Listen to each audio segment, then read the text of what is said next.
আমরা আলোচনা করব বন্ধন বিভাজন নিয়ে। অর্থাৎ বন্ধন বিভাজন মানে হচ্ছে বন্ধন ভেঙে যাওয়া। আমাদের রাসায়নিক বিক্রিয়া মানে হচ্ছে ভাঙা গড়ার খেলা, ঠিক লাইফের মতো। অর্থাৎ আমাদের লাইফে যেরকম ভাঙা গড়া থাকবে, রাসায়নিক বিক্রিয়াতেও ঠিক সেরকম ভাঙা গড়া থাকে। যেমন আমরা একটা রাসায়নিক বিক্রিয়া দেখতে পাই যে আমাদের বিক্রিয়াগুলো কি ভেঙে যায়, আবার উৎপাদকে আস্তে আস্তে গড়তে থাকে।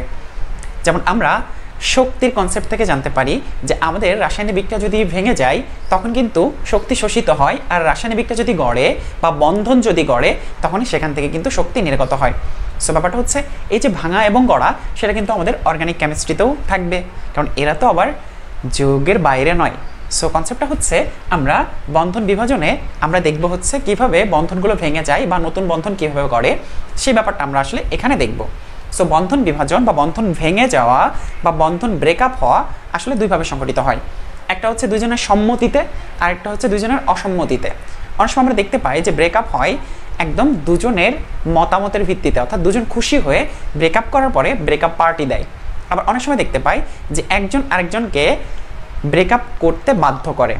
সো ব্যাপারটা হচ্ছে সেটাকে আমরা বলবো হচ্ছে বিষম বিভাজন। আর যেটা হচ্ছে দুজন মিউচুয়ালি করে, মিউচুয়াল আন্ডারস্ট্যান্ডিংয়ের মাধ্যমে করে, সেটা হচ্ছে সুষম বিভাজন বা যেটাকে আমরা বলবো ফ্রি রেডিক্যাল। বন্ধন বিভাজন এই দুইটা পার্টের মধ্যে আমরা বিষম বিভাজনকে আবার দেখব কার্বোক্যাটায়ন এবং কার্বনায়ন, এই দুটি পার্ট আকারে দেখব। অর্থাৎ কার্বোক্যাটায়ন মানে হচ্ছে কার্বনের মাথার উপর কাটা সৃষ্টি হবে, তার মানে প্লাস সৃষ্টি হবে, আর কার্বনায়ন মানে হচ্ছে কার্বনের মাথার উপরে মাইনাস আয়ন সৃষ্টি হবে। এখন ব্যাপারগুলো যদি আমরা একটু এক্সাম্পলের মাধ্যমে দেখতে চাই, তাহলে দেখো কার্বন এবং হাইড্রোজেন বন্ধন, এই বন্ধনের মধ্যে কার্বনের তড়িৎ ঋণাত্মকতা হচ্ছে 2.5 এবং হাইড্রোজেনের তড়িৎ ঋণাত্মকতা 2.1। সো আমাদের এর মধ্যে যে শেয়ারকৃত ইলেকট্রন রয়েছে সেটি কার্বন যদি নিজের দিকে টেনে নেয় তখন দেখা যায় কার্বনের মাথার উপরে নেগেটিভ আয়ন এবং হাইড্রোজেনের মাথার উপরে পজিটিভ আয়ন সৃষ্টি হয়। অর্থাৎ ওই যে শেয়ারকৃত ইলেকট্রন, সেই দুটো ইলেকট্রন কার্বন নিজের দিকে টেনে নিল এবং হাইড্রোজেন কিন্তু নিজে কষ্ট পেয়ে অর্থাৎ ফকির হয়ে গেল। মাথার উপর প্লাস মানে হচ্ছে ইলেকট্রনের ঘাটতি, আর মাথার উপর মাইনাস হচ্ছে ইলেকট্রনের আধিক্য। এবার খেয়াল করে দেখো কার্বন এবং ক্লোরিনের মধ্যে আমরা দেখতে পাই কার্বনের তড়িৎ ঋণাত্মকতা হচ্ছে 2.5, ক্লোরিনের তড়িৎ ঋণাত্মকতা হচ্ছে 3.0। তাহলে এখানে যে শেয়ারকৃত ইলেকট্রন রয়েছে সেই শেয়ারকৃত ইলেকট্রন কিন্তু ক্লোরিন নিজের দিকে টেনে নিবে, কারণ যার তড়িৎ ঋণাত্মকতা বেশি সে তো অবশ্যই ইলেকট্রন নিজের দিকে টেনে নিবে। তখন আমরা যেটা দেখতে পাবো যে আমাদের কার্বনের মাথার উপরে পজিটিভ আয়ন এবং ক্লোরিনের মাথার উপরে নেগেটিভ আয়ন পাবো, কারণ ক্লোরিন ওই দুটো ইলেকট্রন নিজের দিকে টেনে নিছে।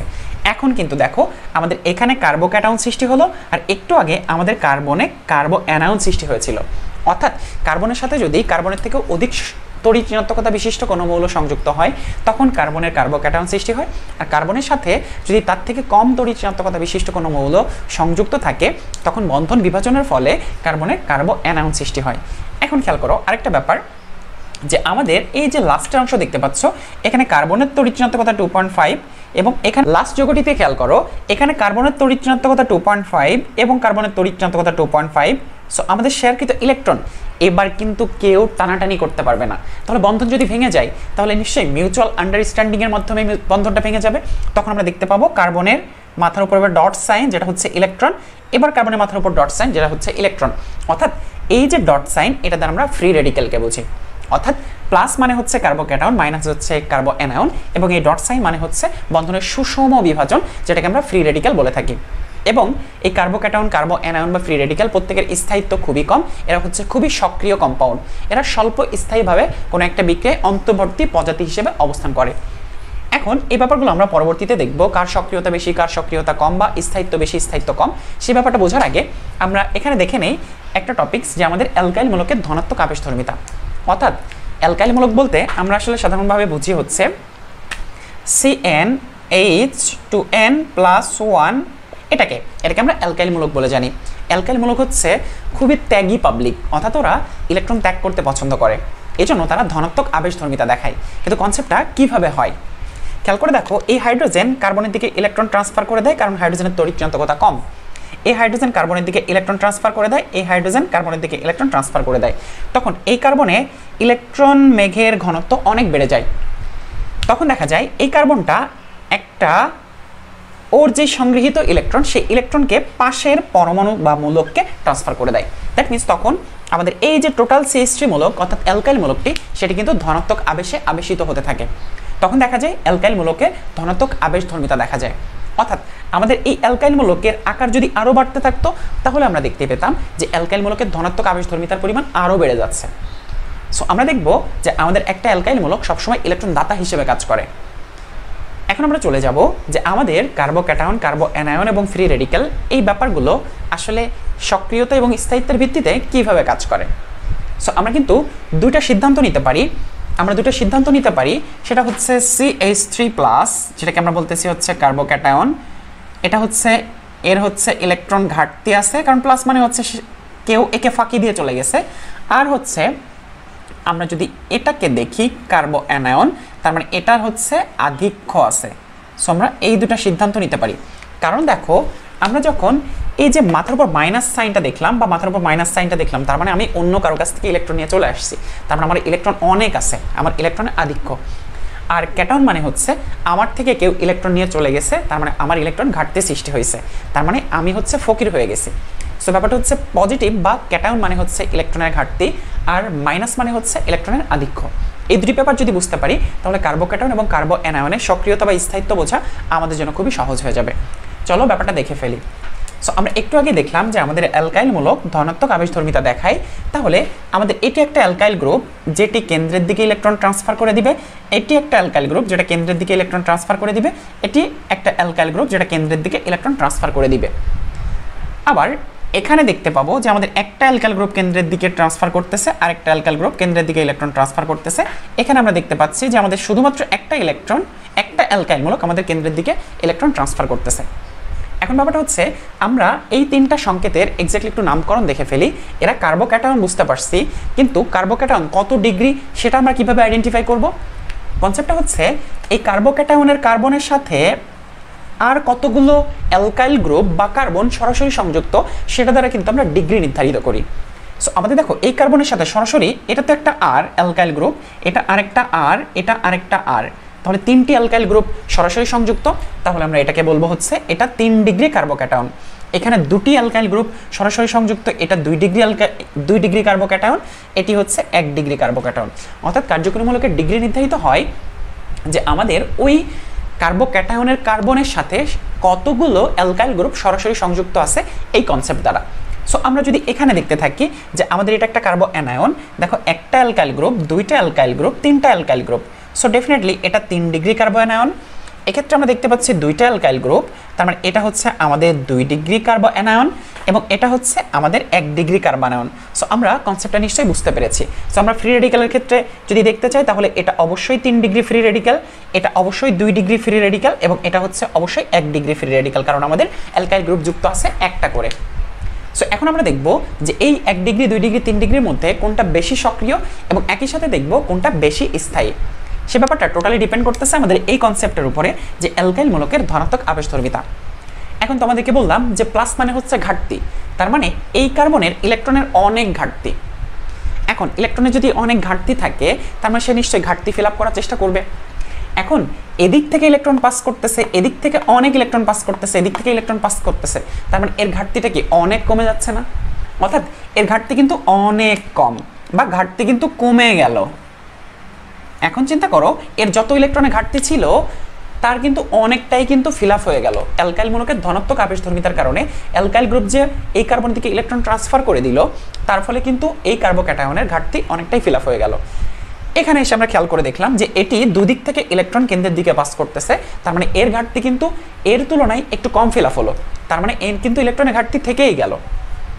এখানে যদি আমরা একটু খেয়াল করি এর কিন্তু ইলেকট্রনের ঘাটতি সবার থেকে বেশি, কারণ এ হচ্ছে শুধুমাত্র একটা সাইড থেকে ইলেকট্রন কেন্দ্রের দিকে পাচ্ছে, তার মানে একটা অ্যালকাইল গ্রুপ সে কেন্দ্রের দিকে ইলেকট্রন পাস করে দিচ্ছে।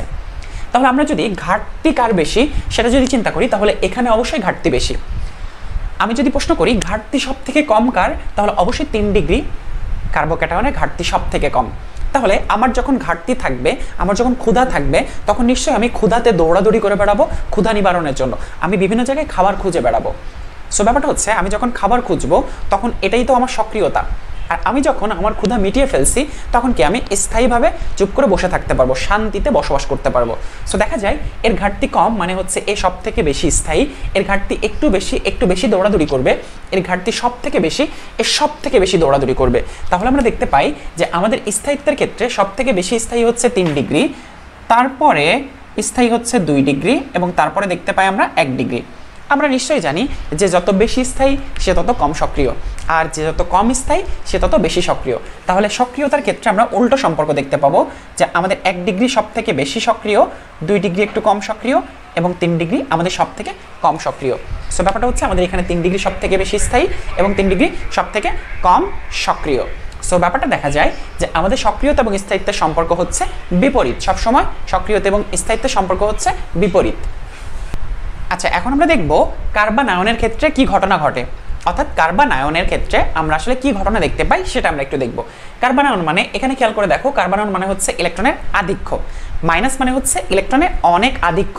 আধিক্য মানে কি? আমার অনেক ইলেকট্রন আছে, আমার যত বেশি ইলেকট্রন আছে আমি তত গরিবদের মাঝখানে দান করতে পারবো, অর্থাৎ আমার যত বেশি থাকবে আমি তত বেশি দান করতে পারবো, আমার যত কম থাকবে আমি তত কম দান করতে পারবো। এখন খেয়াল করে দেখো যে এর কিন্তু ইলেকট্রন আছে, আবার 3 দিক থেকে ইলেকট্রন পাচ্ছে। যখন 3 দিক থেকে ইলেকট্রন পাচ্ছে, এর ইলেকট্রনের আধিক্য সব থেকে বেশি, আধিক্য বেশি। এর ইলেকট্রন ছিল, কিন্তু এ যখন 2 দিক থেকে ইলেকট্রন কেন্দ্রের দিকে পাচ্ছে তখন কিন্তু এর আধিক্য এর তুলনায় একটু কম। আবার যদি এর ক্ষেত্রে খেয়াল করি তাহলে এর ইলেকট্রনের আধিক্য 2 ডিগ্রি থেকেও কম, অর্থাৎ এর আধিক্য কম। এখন চিন্তা করো, আমার যদি ইলেকট্রন অনেক বেশি থাকে আমি অন্যকে নিশ্চয়ই অনেক বেশি ইলেকট্রন দান করতে পারবো, এটা হচ্ছে আমার সক্রিয়তা। আমার ইলেকট্রন যদি কম থাকে আমি অল্প টাকা ইনকাম করি, আমি অল্প টাকা দান করি, সুখে শান্তিতে বসবাস করি। সো আমার দান করার অনেক ক্ষেত্রে প্রয়োজন পড়ে না, অর্থাৎ আমার যত কম সম্পদ থাকবে আমার দান করার প্রয়োজনীয়তাও কিন্তু তত কম। আমার যত বেশি সম্পদ থাকবে তত আমাকে দান করতে হবে, জাকাত দিতে হবে, অর্থাৎ আমার সক্রিয়তা তত বেশি। অর্থাৎ এখানে দেখা যায় এর আধিক্য অনেক বেশি, তার মানে একে অনেক বেশি মানুষজনকে দান করতে হয়, অর্থাৎ অনেক বেশি অ্যাক্টিভ থাকতে হয়। আর এর হচ্ছে ইলেকট্রনের আধিক্য কম, এজন্য এর হচ্ছে দান করতে হয় কম, এ হচ্ছে স্থায়ীভাবে অবস্থান করে। সো আমরা যদি বলি সব থেকে বেশি সক্রিয়কে, সব থেকে বেশি সক্রিয় হচ্ছে 3 ডিগ্রি, তাহলে আমরা সক্রিয়তার ক্রমটা পেয়ে গেলাম। 3 ডিগ্রি সব থেকে বেশি সক্রিয়, 2 ডিগ্রি একটু কম সক্রিয়, 1 ডিগ্রি সব থেকে কম সক্রিয়। আর বরাবরের মতোই স্থায়িত্বের ক্রম হচ্ছে সক্রিয়তার বিপরীত। তাহলে আমরা দেখব স্থায়িত্ব 1 ডিগ্রি সব থেকে বেশি, 2 ডিগ্রি একটু কম স্থায়ী, 3 ডিগ্রি আরও কম স্থায়ী। সো আমাদের সক্রিয়তা এবং স্থায়িত্বের ক্রম আমরা কার্বন আয়নের জন্য দেখে ফেললাম। সো এখানে প্রশ্ন করব, প্লাস মানে হচ্ছে ঘাটতি, কার ঘাটতি সব থেকে বেশি? মাইনাস মানে হচ্ছে আধিক্য, আমরা প্রশ্ন করব কার আধিক্য সব থেকে বেশি, তাহলেই কিন্তু আমরা অ্যান্সার পেয়ে যাব। দুইটা কনসেপ্ট মাথায় রাখতে হবে, আমাদের অ্যালকাইল গ্রুপের ধনাত্মক আবেশধর্মিতা এবং প্লাস মানে হচ্ছে ঘাটতি, মাইনাস মানে হচ্ছে আধিক্য। এই দুটো যদি মনে রাখি তাহলে খুব সহজে আমরা এগুলো অ্যান্সার করতে পারবো। প্রতি বছর ভর্তি পরীক্ষায় কিন্তু এই ধরনের প্রশ্ন বারবার আসতে দেখা যায়, আমরা কিন্তু প্রায়ই ভুল করি। এবার আসো ফ্রি রেডিক্যাল। অলরেডি কিন্তু ফ্রি রেডিক্যাল তোমাদেরকে বোঝানো হয়ে গেছে, চলো কিভাবে বোঝানো হয়েছে সেটা একটু দেখি। দেখো, দুটি কার্বন যখন একত্রে ছিল তখন তারা কিভাবে ছিল? তারা ঠিক এভাবে ছিল, তাদের মধ্যে বন্ধনটা ছিল ঠিক এভাবে, আর এই অংশটুকু হচ্ছে শেয়ারকৃত ইলেকট্রনের অংশ, অর্থাৎ এই দুটি ইলেকট্রন হচ্ছে এই জায়গাটুকু, এটা একটা কার্বন আর এই বন্ধনের ইলেকট্রন যুগল হচ্ছে এখানে। এরা যখন ভেঙে আমাদের দুটি ফ্রি রেডিক্যাল তৈরি করলো তখন দেখা যায় যে আমাদের কার্বন প্রথমে ছিল এই অবস্থায়, তারপর হচ্ছে যখন বন্ধন বিভাজিত হয়ে যায়, ফ্রি রেডিক্যাল তৈরি হয়, তখন আমাদের এরকম কন্ডিশন দেখতে পাই। ব্যাপারটা আরেকটু বুঝিয়ে বলি যে আমাদের কার্বনের প্রথম শক্তি স্তরে 2টি ইলেকট্রন থাকে, দ্বিতীয় শক্তি স্তরে আমরা দেখতে পাই 4টা ইলেকট্রন থাকে। এখন ব্যাপারটা হচ্ছে আমাদের যখন বন্ধন ভেঙে যায় তখনও কার্বনের সর্বশেষ শক্তি স্তরে 4টা ইলেকট্রনই থাকে, কিন্তু একটু ব্যাপার আছে এখানে। ব্যাপারটা হচ্ছে প্রথম শক্তি স্তরে 2টি ইলেকট্রন থাকে, পরবর্তী শক্তি স্তরে 4টার মধ্যে 3টি ইলেকট্রন অবস্থান করে, এবং বন্ধন যখন বিভাজিত হয়ে গেল ওই ইলেকট্রনটা কিন্তু দেখো আমাদের 3 নাম্বার শক্তি স্তরে অবস্থান করতেছে। তার মানে আমাদের 2 নাম্বার শক্তি স্তরে আগে 4টা ইলেকট্রন ছিল, বন্ধন যখন বিভাজিত হয়ে ফ্রি রেডিক্যাল তৈরি করলো তখন দেখো আমাদের ইলেকট্রনটা কিন্তু 3য় শক্তি স্তরে অবস্থান করতেছে, কারণ আমরা তো বন্ধন ভাঙার জন্য এখানে তাপ অ্যাপ্লাই করছি, তাপ দেওয়ার ফলে ইলেকট্রন কি উচ্চ শক্তি স্তরে গমন করছে। তখন এই যে ফ্রি রেডিক্যাল তৈরি হয়েছে, খেয়াল করে দেখো আগের ইলেকট্রনের অবস্থা এরকম, এখন ইলেকট্রনটা কি করতেছে দেখো, ফ্রি রেডিক্যাল যে আবেশিত ছিল, বন্ধনে ছিল, বন্ধন ভেঙে যাওয়ার ফলেও তার মধ্যে কিছুটা আবেশ কিন্তু এখনো রয়ে গেছে, অর্থাৎ ইলেকট্রন মেঘের ঘনত্বগুলো এভাবে বিস্তৃত হয়ে যায়। মানে এই যে দেখতে পেলাম আমাদের সর্বশেষ শক্তি স্তর একটা ইলেকট্রন কিন্তু উচ্চ শক্তি স্তর অবস্থান করতেছে। এখন আমরা যদি বলি যে আগে সর্বশেষ শক্তি স্তরে ইলেকট্রন ছিল হচ্ছে 4টা, এখন সর্বশেষ শক্তি স্তরে ইলেকট্রন হচ্ছে 3টা, তাহলে তোমাদের কাছে প্রশ্ন যে আমাদের এখানে এখানে 4টা ইলেকট্রন থাকা আর এখানে 3টা ইলেকট্রন থাকা, নিশ্চয়ই 4টা ইলেকট্রনের ঘনত্ব বেশি, 3টা ইলেকট্রনের ঘনত্ব কম, ইলেকট্রন ডেন্সিটি কম। অর্থাৎ সেম আকৃতির দুটি জায়গার মধ্যে কোথাও 4টা ইলেকট্রন থাকবে, কোথাও 3টা ইলেকট্রন থাকবে। তাহলে 4টা ইলেকট্রন যেখানে আছে সেখানে ইলেকট্রন বেগের ঘনত্ব বেশি, 3টা ইলেকট্রন যেখানে থাকবে সেখানে ইলেকট্রন বেগের ঘনত্ব কম। এবার চিন্তা করো, ইলেকট্রন মেঘের ঘনত্ব কম মানে কি? এখানে কি কিঞ্চিত ঘাটতি সৃষ্টি হচ্ছে না? এই যে দেখো এখানে 3টা ইলেকট্রন, তার মানে কি এখানে কিঞ্চিত ঘাটতি সৃষ্টি হচ্ছে না ইলেকট্রনের? সো ঘাটতি যদি সৃষ্টি হয় তাহলে ঘাটতির ব্যাপারটা আমরা কোথায় পড়ে আসলাম বলতো? কার্বোক্যাটায়নের মধ্যে না? সো ব্যাপারটা হচ্ছে ফ্রি রেডিক্যাল দেখে আমাদের মনে হতে পারে যে সুষম বিভাজন সৃষ্টি হচ্ছে, কিন্তু বুকের মধ্যে এক ধরনের হাহাকার সৃষ্টি হয়, কারণ মিউচুয়ালি ব্রেকআপটা হয়েছে না। তাহলে দুজন দুজনকে কিন্তু বারবার মনে করতে থাকবে, দুজন দুজনের অভাব বোধ করবে, দুজন দুজনের ঘাটতি বোধ করতে থাকবে। সো ব্যাপারটা হচ্ছে আমাদের ফ্রি রেডিক্যালের ফলে বন্ধনের সুষম বিভাজন ঘটে, কিন্তু আমরা দেখতে পাই যে আমাদের এক্ষেত্রে ইলেকট্রনে আসলে ঘাটতি সৃষ্টি হয়। অর্থাৎ পরোক্ষভাবে এখানে আমরা ঘাটতি দেখতে পাই। যদি আমরা ঘাটতি দেখতে পাই তাহলে ফ্রি রেডিক্যালের জন্য ব্যাখ্যা হবে কার্বোক্যাটায়নের মতো।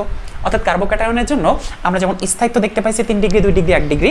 সো আমরা যদি এখানে বলি যে স্থায়িত্বের ক্রম কোনটা, স্থায়িত্বের ক্রম হচ্ছে 3 ডিগ্রি সব থেকে বেশি স্থায়ী, 2 ডিগ্রি একটু কম স্থায়ী, 1 ডিগ্রি সব থেকে কম স্থায়ী।